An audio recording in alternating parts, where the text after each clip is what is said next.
জ্বালানি সাশ্রয় নিয়ে বার্তার পরেই প্রধানমন্ত্রীর কনভয় গাড়ির সংখ্যা কমল। হায়দ্রাবাদে প্রধানমন্ত্রীর বক্তব্যের পরই তার কনভয় গাড়ির সংখ্যায় কাটছাঁট করা হয়েছে। যদিও এসপিজি প্রোটোকল অনুযায়ী প্রয়োজনীয় নিরাপত্তা ব্যবস্থা বজায় রাখা হয়েছে, সূত্রের এমনটাই খবর। নরেন্দ্র মোদীর বার্তার পর বিজেপি শাসিত বিভিন্ন রাজ্যের মুখ্যমন্ত্রীরা তাদের কনভয় গাড়ির সংখ্যা কমিয়েছেন। মধ্যপ্রদেশ, রাজস্থানে মুখ্যমন্ত্রীর কনভয় কমানো হলো গাড়ির সংখ্যা। অন্যদিকে বিধায়ক, সরকারি আধিকারিকদের যতটা সম্ভব কম গাড়ি ব্যবহার করতে নির্দেশ দিয়েছেন দিল্লির মুখ্যমন্ত্রী। বারুইপুর পশ্চিমের বিজেপি প্রার্থী বিশ্বজিৎ পালকে মারধর, শারীরিকভাবে হেনস্থার ঘটনায় সাসপেন্ড করা হলো 2 পুলিশ অফিসারকে। ভাইরাল ভিডিওতে দেখা যাচ্ছে বিজেপি প্রার্থীকে কখনো চড়, কখনো ধাক্কা মারছে পুলিশ। ঘটনায় আক্রান্ত বিজেপি প্রার্থী অভিযোগ জানানোর পরই এই পদক্ষেপ।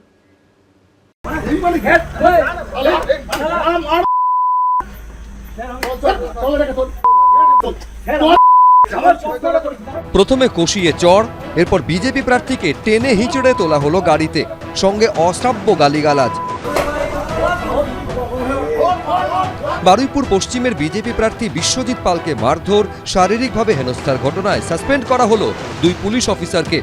সাসপেন্ড হলেন বারুইপুর থানার ভারপ্রাপ্ত আইসি সমর দে এবং সাব ইন্সপেক্টর সুকুমার রুইদাস।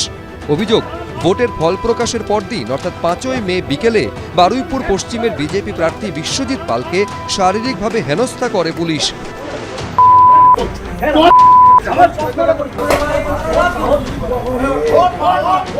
এই কেন্দ্রে তৃণমূল প্রার্থী বিমান বন্দ্যোপাধ্যায়ের কাছে পরাজিত হয়েছেন বিজেপির বিশ্বজিৎ পাল।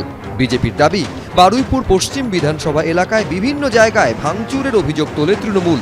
সূত্রের খবর, অভিযোগ পাওয়ার পর ঘটনাস্থলে যান বারুইপুর থানার আইসি সহ অন্য পুলিশ কর্মীরা। বিজেপি প্রার্থীর অভিযোগ, সেই সময় তাকে রাস্তায় পেয়ে বিনা প্ররোচনায় মারধর করে পুলিশ। ভাইরাল হওয়া এই ভিডিওতেই দেখা যাচ্ছে কখনো বিজেপি প্রার্থীকে চড় মারা হচ্ছে, কখনো ধাক্কা মারছে পুলিশ, কখনো দেখা যাচ্ছে বিজেপি প্রার্থীর দিকে লাঠি উঁচিয়ে পুলিশ তেড়ে যাচ্ছে, কখনো বা টেনে হিঁচড়ে এইভাবে ঠেসে তুলে দেওয়া হচ্ছে গাড়িতে।